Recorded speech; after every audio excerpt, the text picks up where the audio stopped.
지켜라. 그래야만 회사의 재산이 뻥튀기 되지 않는다라고 하는 겁니다.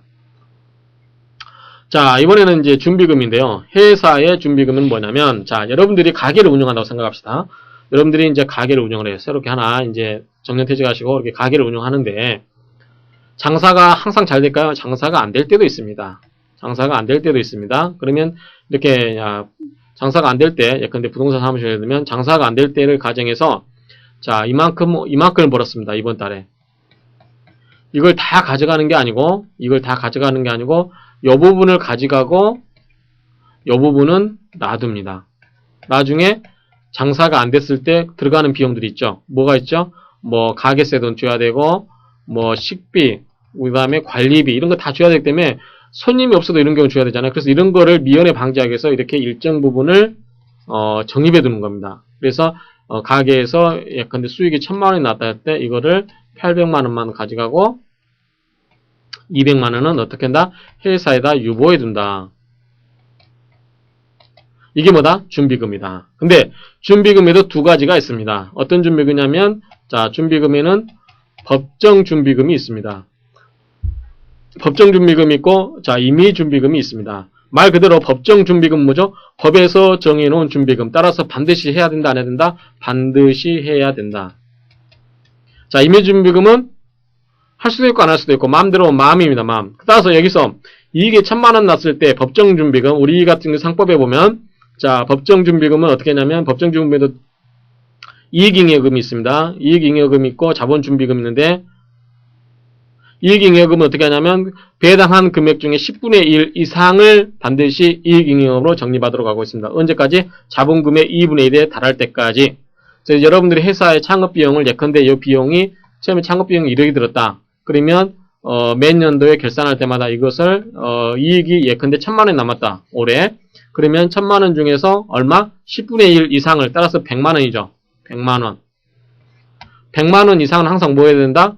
이 법정 준비금으로 적립을 해둬야 된다 하는 겁니다. 얼마에 달할 때까지? 5천만원에 달할 때까지. 2분의 1. 자본금 1억에 대한 2분의 1을 달할 때까지 5천만원까지는 어떻게 된다? 계속 해년마다 배당을 하기 전에 배당할 금액 중에서 그 금액을 따로 떼어내야 된다라고 하는 겁니다. 그렇죠? 근데 여기서 100만원만 적립하면 되는데 자기가 회사가 나중에 더 어려울 걸 대비해서 나는 200만원을 해놓겠다라고 하는 것은 가능할까요? 불가능할까요? 가능하겠죠? 그래서 법정 준비금 중에서 이익준비금은 100만원, 법에서 정해놓은 것은 그 해에 배당할 금액의 10% 이상을 언제까지? 2분의 1 달할 때까지, 자본금의 2분의 1 달할 때까지 계속하고, 2분의 1이 넘으면 어떨까요? 이렇게 하다 보니까 쭉 배당금을 하다 보니까 나중에 자본금 5천만원이니까 예컨대 100만원씩 5천이면 50년이 걸리겠죠? 2분의 1까지 달아 있습니다. 그러면 이제 더 이상 할 필요가 없죠. 그럼에도 불구하고 계속 하게 되면 어떻게 된다? 이거는 그 당시 2분의 1이 넘어가 버리면 이건 뭐다? 이미 준비금으로 가버린다 하는 거죠. 그렇게 하는 겁니다. 그래서 1000만원 중에서 100만원 빼고 나는데 추가로 200만원 했기 때문에 100만원 어떻게 돼요? 더한 거죠. 100만원 뭘로 간다? 임의로. 100만원 뭘로 간다? 법정으로. 이렇게 되는 겁니다.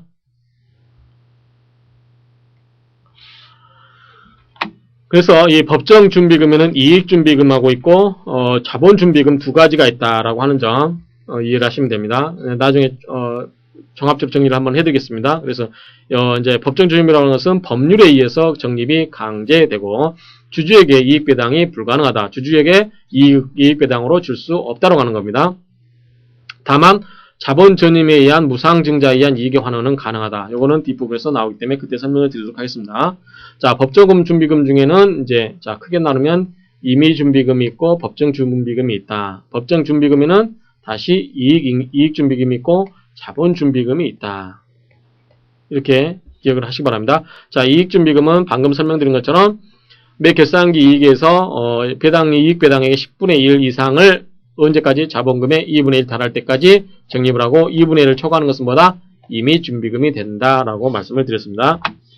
그 다음 자본 준비금인데 자본 거래에서 생기는 이익이다. 이것은 적립 한도가 없습니다. 그래서 액면 초과액, 주식 발행 초과 금액.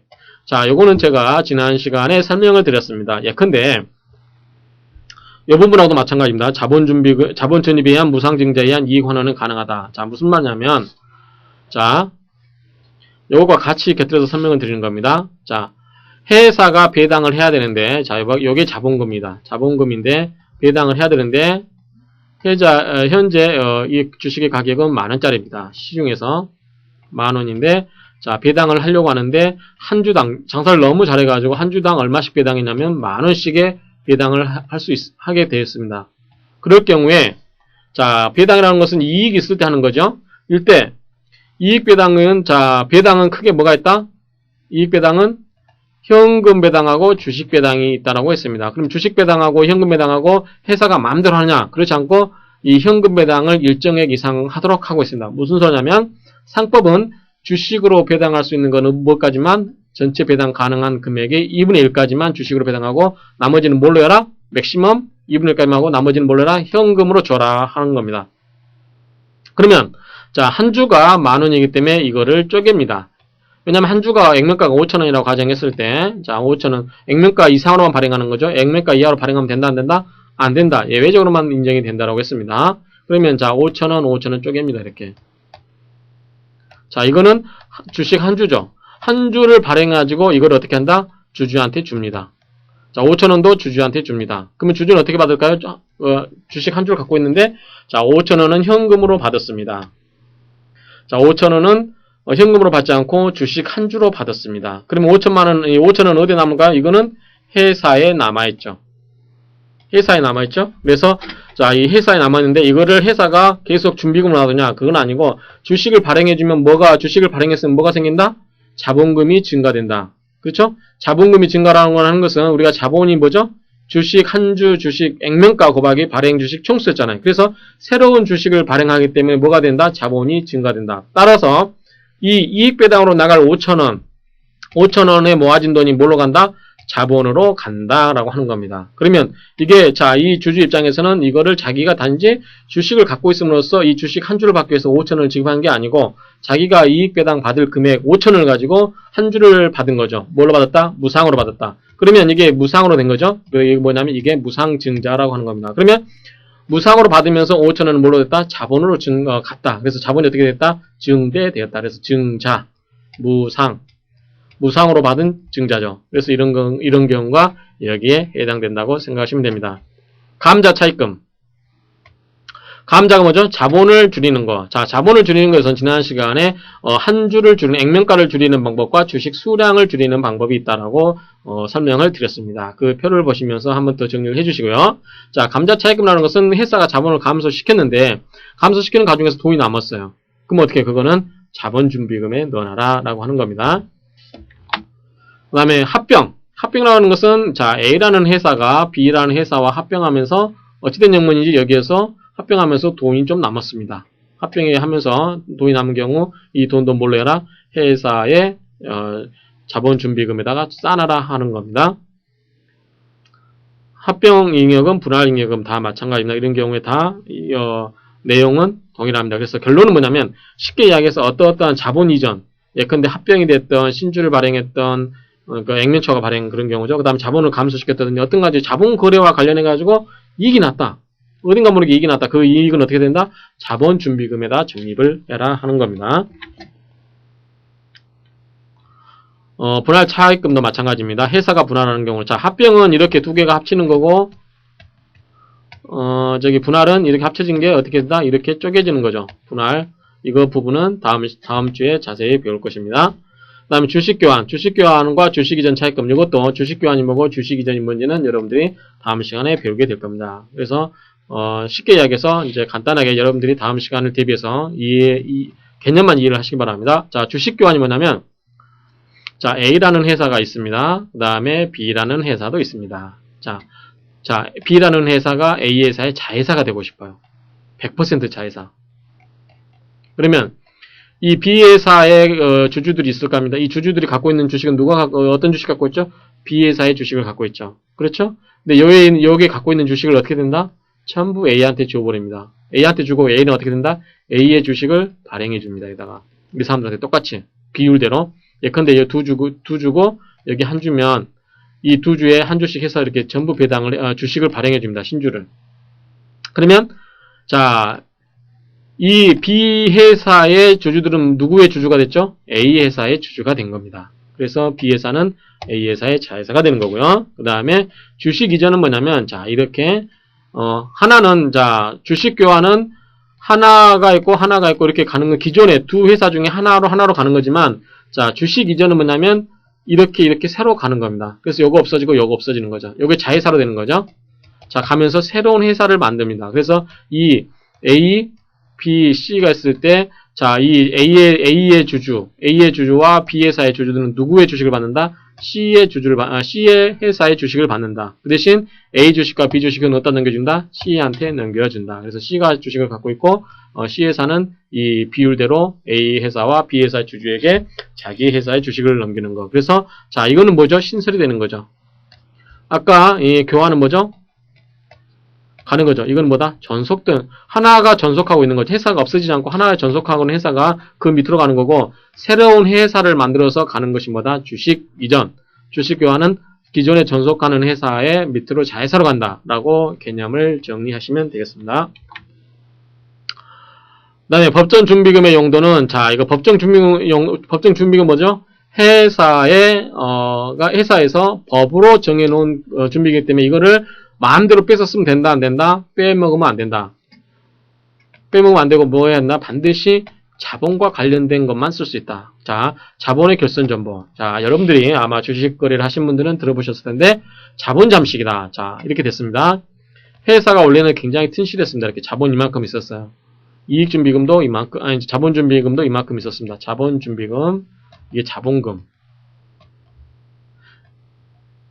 이렇게 있었는데, 회사가 장사가 어떤 해에 굉장히 어려웠습니다. 또 그 다음에도 또 어려웠습니다. 계속 마이너스예요. 그 다음 회사가 자본이 이만큼밖에 안 남았습니다. 이건 뭐다? 실제로 뭐다? 자본이 만약에 바닥까지 떨어져 버렸다. 전부 자본이 하나도 안 남았다. 이걸 뭐라고 하죠? 우리가 자본 잠식이라고 합니다. 자본을 다 까먹었다 이 말입니다. 그럴 경우에 이렇게 조금씩 개인이 손해날 때 이 손해난 부분은 어떻게 된다? 그동안 이거를 메꾸기 위해서 적립해왔던 자본준금에서 요거를 이쪽으로 메꿔 넣는다. 그래서 자본을 항상 이걸 유지시켜준다. 고정시켜 놓는다. 왜? 자본 충실의 원칙에 의해서 이 자본금을 항상 유지시켜 주려고 하고 있다라고 하는 겁니다. 그런 것처럼 이 자본의 결선 전보 이런 것은 다 이런 말을 이 법정 준비금에서 쓸 수 있는 겁니다. 그래서 자본의 결선 전보라고 하는 것은 자본이 결손이 났을 때 이것을 보존을 시켜주기 위해서 쓰이는 거다라고 하는 겁니다. 여러분들이 읽어보시면 이해되고요. 그 다음에 자본전입이라고 하는 것은 아까 말한 것처럼 무상증자처럼 자 이렇게 됐을 때 이 부분을 이쪽으로 자본을 메꿔내면서 어떻게 해요? 주식을 늘리는 겁니다. 그럼 어떻게 해요? 자본이 어떻게 이거는 증자되는 거죠. 아까 이거 자본의 결선 전보는 자금이 늘어납니까 안 늘어납니까? 자본이 늘어나지가 않죠. 그렇죠? 단지 이제 부족한 부분을 메꿔 넣는 건데 이때는 이 자본 준비금을 어떻게 해요? 자본으로 전입시키는 거다. 그러면 주식 수가 그만큼 늘어나면서 자본이 어떻게 된다? 이만큼 자본이었던 것이 이만큼 늘어나게 된다. 그래서 자본이 증대된다라고 하는 겁니다. 그러면 자 회사의 자산은 변동이 있다 없다? 없다. 그래서 회사의 자산은 요만큼인데 자 회사의 자산은 요만큼인데 이렇게 주식이 있었는데 회사 자산은 고정된 상태에서 자본을 증자시키면 어떻게 된다? 주식 수가 그만큼 늘어나죠. 주식을 쪼개죠. 이렇게 더. 그래서 쪼갭니다. 쪼갠 것과 같은 효과가 있죠. 그래서 이거를 자본 전입의 법적 성질보다 주식의 분할당. 예컨대 기존에 갖고 있던 사람이 100주를 갖고 있었는데 자본을 이렇게 자본 준비금에서 자본금으로 전입하면서 10%의 무상 증자를 발행했다. 그러면 자네는 몇 주 갖고 있다? 110주를 갖고 있죠. 근데 전체 회사 파이는 어떠다? 똑같다. 회사 파이는 똑같은데 주식 수만큼만 늘어났다. 주식 수가 늘어났다. 그럼 결국 뭐다? 기존에 있던 주식을 분할한 것과 같다. 그래서 이 자본 전입의 법정 성질은 주식의 분할이다 라고 이해를 하는 겁니다. 자 이번에는 임의준비금입니다. 임의준비금은 해도 되고 안 해도 되고 아까 자 10%만 하라고 했는데 뭐 자기가 뭐 20%를 하고 해서 10% 하고 20%를 추가를 한다. 이런 경우처럼 이 임의준비금은 법정으로 강제되어 있지 아니한데도 불구하고 임의대로 하는 것이다. 그래서 이 적립의 목적이라든가 용도, 한도 등에는 제한이 없습니다. 그래서 그런 용도로 쓰고 있는데 이 임의준비금은 대개 이제 사업을 확장하기 위해서 돈을 모은다든지 배당의 평준화. 자, 이거 배당의 평준화 뭘까요? 자, 자본준비금은 이익 배당 할 수 있습니까? 없습니까? 못합니다. 이익준비금을 할 수 있습니까? 예, 할 수 있습니다. 이익 배당. 그러면 장사를 이제 영업을 하다 보면 어떤 해는 굉장히 장사가 잘 돼 있고 어떤 때는 안 될 때가 있습니다. 그러면 쌓아놨던 이익준비금을 가지고 배당금을 조정하는 거죠. 예컨대 해년마다 3%씩 배상을 했다. 근데 올해는 영업이 안 좋아가지고 3%를 못 치고 1%만 맞췄다. 그러면 주주들이 화날 거 아닙니까? 그러면 이사들의 목이 날아날 수 있겠죠. 주총에서 너희들이 책임을 묻겠다라고 할 수가 있죠. 그럴 때 기존에 쌓아놨던 아주 장사 잘 돼가지고 쌓아놨던 것을 이쪽으로 갖고 와서 3%로 맞춰주는 겁니다. 그러한 뜻입니다. 배당의 평준화라고 하는 것은. 그 다음에 손실의 전보, 주식의 소각 등에 대비해서 적립하나 그 사용 목적은 법률상 제한이 없다. 다만 이제 임의준비금은 임의준비금을 적립한 목적에만 쓸 수 있습니다. 그런데 정관이라든가 이런 것에 의해서 변경이 가능합니다. 자, 지금까지 강의 들었던 내용을 준비금에 대해서 이렇게 나눌 수 있다. 그래서 법정준비금은 자본준비금과 이익준비금으로 나누고 있고 이렇게 되어 있습니다. 그래서 이 내용들을 여러분들이 잘 읽어보시면서 지금까지 들었던 내용들을 한번 정리를 해보시기 바랍니다. 자, 준비금의 자본전입. 요거는 방금 설명을 드렸습니다. 신주의 무상교부. 다시 설명드리면, 자, 요만큼이 자본금이었는데, 자본준비금을 하다 보니까 요만큼이 커진 거예요. 너무 돈이 많아지잖아요. 그럴 때 회사가, 그래, 이번에는 요만큼 띄어가지고 어떻게 한다? 자본으로 넣자. 그래서 이 부분을 이렇게 넣는 겁니다. 자본으로. 그러면 이 부분을 어떻게 된다? 무상으로 어떻게 한다? 주주들한테 배당을 해준다. 그게 뭐다? 무상신주. 무상증자죠. 무상증자. 자본이 늘어났어요? 안 늘어났어요? 자본이 늘어났죠. 이만큼이 자본이 된 겁니다. 이럴 때 이 자본준비금으로 가지고 자본 전입시키면서 주주들한테 주식을 무상으로 나눠주는 거. 이게 뭐다? 무상증자. 그래서 여러분들이 주식 투자 하시다 보면, 자, 무상증자는 호재일까요? 호재가 아닐까요? 대개는 호재입니다. 왜 그럴까요? 그만큼 이익이 남아있기 때문에 이걸로 하는 거죠. 유상증자는 호재일까요? 아닐까요? 경우에 따라 다를 수 있습니다. 회사가 돈이 필요하기 때문에 회사가 장사가 잘 되는데 더 크기 위해서 하는 경우도 있고, 회사가 영업이 안 돼가지고 돈이 필요해가지고 유상증자 하는 경우도 있습니다. 자, 유상증자 하게 되면 주식수가 그만큼 늘어나는 거죠. 무상증자도 마찬가지지만, 그렇지만 무상과 유상은 차이가 많다는 거. 그 다음에 준비금의 자본전입에서 전입대상은 법정 준비금만 인정되어 있고, 자본전입에 임의준비금을 사용할 수 없음 말씀을 드렸고요. 그 다음에 임의준비금은 주식 배당을 할 수 있다라는 거 말씀을 드렸습니다. 자, 자본 전입 결정은 누가 하냐? 이사에서 합니다. 원칙적으로. 이사에서 결정하고, 정관에 규정이 있는 경우는 주총으로 한다. 얼마나 할 건지, 언제 할 건지, 이런 거 전부 누가 한다? 이사에서 결정을 하게 됩니다. 자본 전입 시기도 제한이 없고, 신주 발행, 무상증자도 주주에 대해서 무상으로 주식주에 따라서 신주를 발행한다. 누누이 설명을 드렸던 부분입니다. 그 다음에 이제 준비금의 자본에서 전입 절차인데, 이사의 결의에 의해서 자본 전입할 경우 신주 배정일, 를 정하고 그날의 2주간 전에 공고를 해야 된다. 자, 요거 배웠습니까? 배웠습니까? 지난 시간에 배웠습니다. 신주 배정 날짜를 배웠죠. 신주 배정의 절차에 대해서 공부를 하셨죠? 그래서 배정일 전 2주간 전에 그것을 공고를 해라 라고 배우셨습니다. 주주총회 결의로 전입할 때는 언제인다? 주주총회 결의 자체로 신주가 된다. 그래서 배정일 지정 공고는 하지 않는다라고 하는 점. 그래서 이것도 지난 시간에 다 배웠습니다. 여러분들 신주 배정에 대해서 한 번 더 보시기 바랍니다. 신주 배정은, 자, 이사회 결의를 할 때는 그 기준일, 배정일을 기준으로 해서 주주가 되고, 자, 주총 결의를 한다.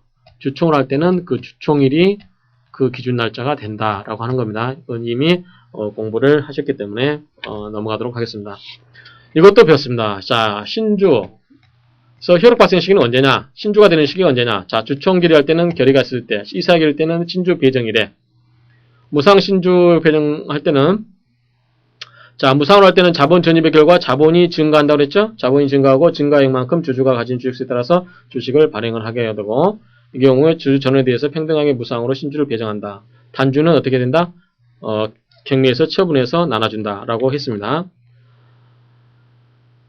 그 다음에 회사의 자기 주식에 대해서는 인정이 된다 안 된다? 안 된다. 이거 다 지난 시간에 배웠던 내용입니다. 그 다음에 주주에 대한 통지 및 공고, 이것도 다 이미 공부를 하셨고요. 그 다음에 물상대의, 자, 이것도 물상대의도 지난 시간에 공부를 했습니다. 자, 주식이 새로 발행되면 그 전에 구주주에 갖고 있던 유치권, 질권이라든가 이런 게 담보물권이 새로운 주식으로 이전이 된다라고 하는 거, 이것도 이미 다 공부를 하셨습니다. 자,